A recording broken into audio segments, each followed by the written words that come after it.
Thanks.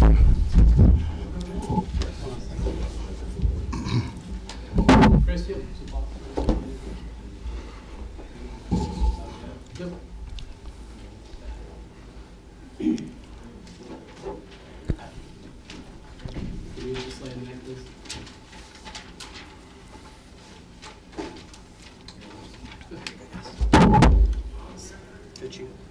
Yeah, I'm good. Thanks.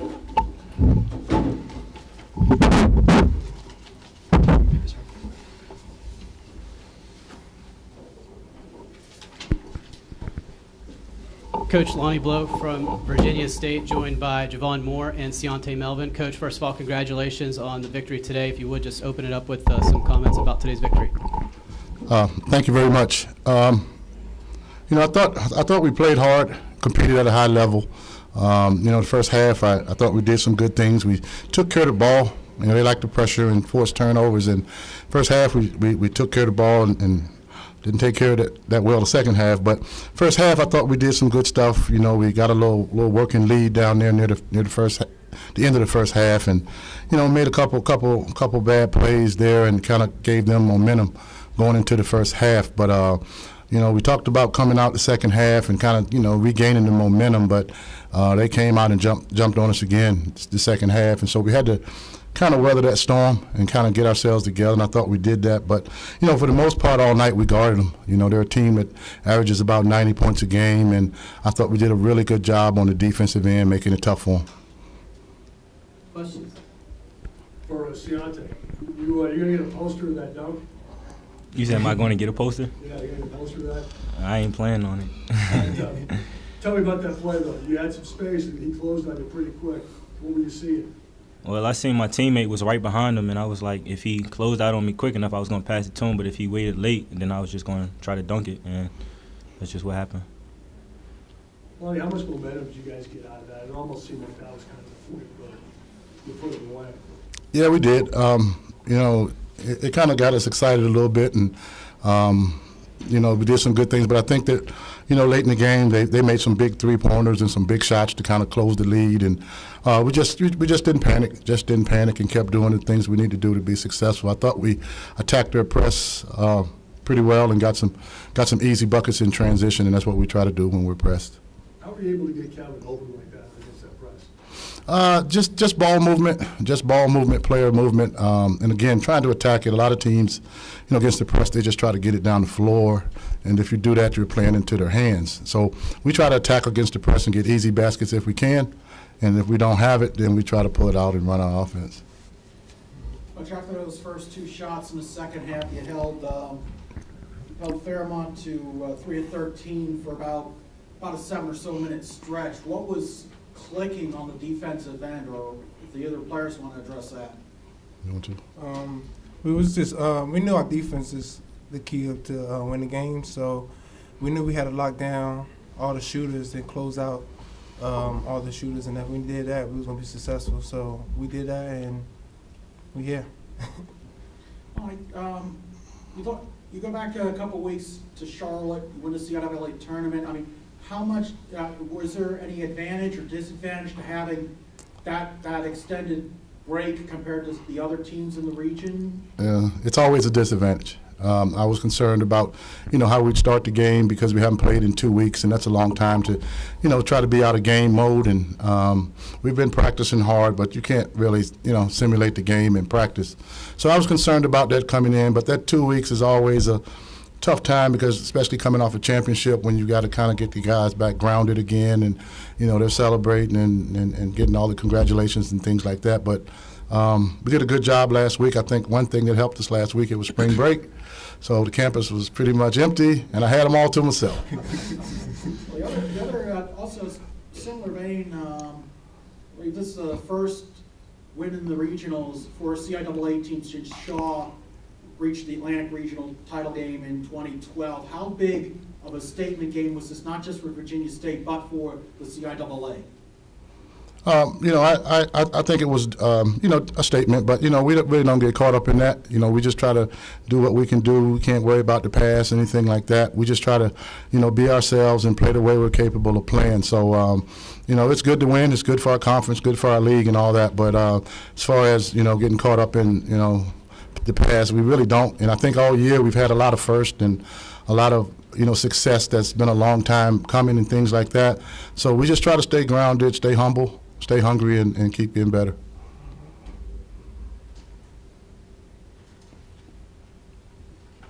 Any more questions? One for Javon.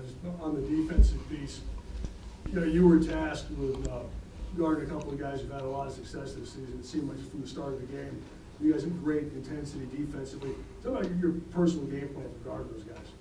I know that a lot of people are shooters, so I know they're gonna come out shooting. And if I can just change their mindset or just change the way they play, I'll be successful in defense. Make them do whatever they don't want to do. So I go out there with my game plan and set them to go ahead and play the way I want them to play, and that's what I've been doing.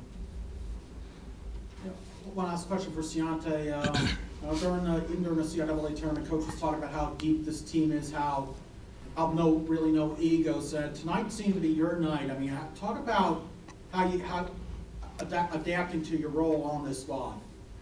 Well, we have a lot of pieces on the team, and at any night can be anybody's night. And I was just trying to do whatever I can do to help the team win. Anything else? All right, thank you. Thank you very much. Thank you. Thank you. You can take it if you want.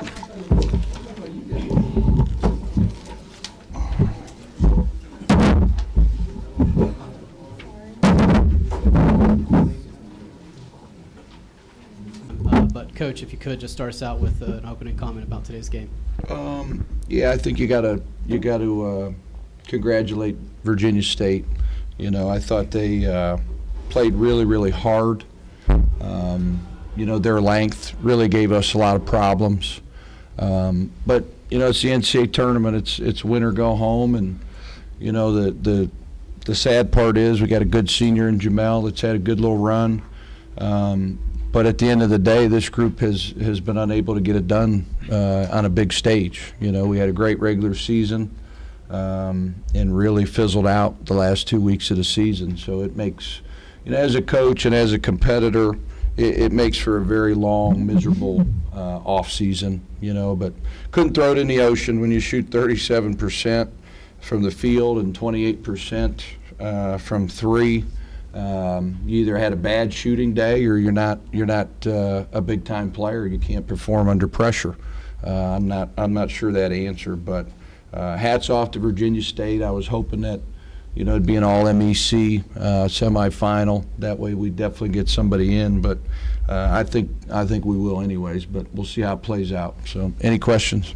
Coach, about the first 8 or so minutes, or actually you hit the first 2 shots of the second half, and then from there you go 3 for 13 until the under 12 media timeout. I mean, that stretch seemed to be the decisive one for Virginia State. Your thoughts on that? Yeah, I thought really the first 8 or 9 minutes again to start the game off. It's been like that all year. Anymore, it's kids and players' mentalities. You know, I get it. Sometimes you have bad shooting days, but you got to be able to adjust. If you're a big-time player, if you're not making shots from the outside, you drive the basketball. And this team, for whatever reason, we didn't get off to good starts throughout the year. We usually struggled to try to win in the end. I think, if I'm not mistaken, that's almost the same thing that happened in the semifinals against NDC. Yeah, it's happened all year. You know, it's our mentality. Matt, Jamel, I don't know that you guys have missed that many layups or baskets around, chances around the basket all season. Defensively, were they giving you that much trouble and stuff in there? I say a little bit, but I mean, I missed a lot of shots I usually make. And I mean, it sucks because I mean, I took 19 shots. I mean, I didn't really do too much to impact the game in other ways. I had 3 assists. I mean, that's not enough. And I mean, Mel ain't hit enough shots either. I mean, he usually hits, you know, a lot of threes. I don't know how many he hit, but I mean, some days you're on, some days you're off. They did a nice job of staying out on you guys too. It seemed like they didn't leave you floating a lot, so they contested the threes a lot. Yeah, I would say so. I mean, you could hear the coach on the sidelines telling them to stay attached to the corners whenever I was in the corner and driving, and whenever you see Matt or Thomas driving. But when it comes to the layups and missed shots, I mean, I don't think it's nothing so much that, I mean, I'll give them credit on that, but I think it's a lot of us just missing shots and not being focused and just lack of attention and just not doing the little things, and I think that's what really bit us in the butt. And it's certainly tough to, probably a tough question under circumstances. You trying to focus on the positive here. You going into towards the end of halftime. You hit that three ball, about a couple seconds left, and that got you guys got the small little run. Talk us through that sequence. I mean, close to the end of the clock, a couple seconds left. You just got to get open, really, and I found a little opening. Fortunate to have it going, and we tried to. I mean, they cut the lead down to I think 6. I mean, it was closer than 10, obviously. So, about it. Jared, you guys obviously pulled within 4. Jason hit that really long 3. It was like a minute 20 left, and you immediately get the timeout. Was that just too little, too late, and there's no margin of error at that point? Yeah, I mean, probably a little bit of both. We've won a lot of close games like that, but I don't know. You don't play well in the tournament, you're gonna lose, and that's what's happened the last 2 weeks. You miss layups, you miss shots, and put so much pressure on your defense. But hopefully this group next year, I would think we'd be the preseason #1 team in the league, or pretty close. So maybe they'll have one more chance to try to get it done. I don't know. I think as a coach, you wonder, what you're doing wrong, but when you shoot 30% back-to-back weekends, it's hard to win. You touched on it a little bit, but obviously Jamel's career ended just a few minutes ago. But what has he meant to this program? In kind of terms quite a bit. I mean, quite a bit. He's really battled, tears his ACL and played on it last year. Really moved better with it torn. As crazy as that sounds, last year averaged 19 a game. But just from his mentality and the type of person he is, his mom and dad did a great job raising him, and just a quality person. Made a lot of big shots through his time at Fairmont, and I wish we'd have him another year, but unfortunately he's graduating. Getting back to those last 2 minutes of the game, it looked like you guys were trying to foul, but they just, I mean, how much of it was just... Yeah, the nice thing is now with the officials, they're being evaluated too. And that's the best part about the tournament, because I think you get the best officials each round. They're all here from different conferences. They all get their shot. But I thought there was 2 5-second calls that were close. But we're a hard team to officiate against, because the constant trapping and the pressing. So it's a hard game to call.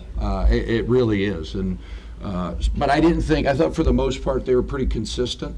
But I think you'll see round 2, round 3, the best teams will be here, and the best officials will be here. Well, it wasn't so much the officiating; it was just they were able to get the ball up the court. Yeah, but they got the ball up the court because there was 2 questionable calls in the final minute 40, 50. That could either been 5 seconds, or they got the ball in and they went deep because our guys were denying so much to try to get a 5-second call. So they threw it deep and got a couple layups. Those were two big plays. Thanks, guys.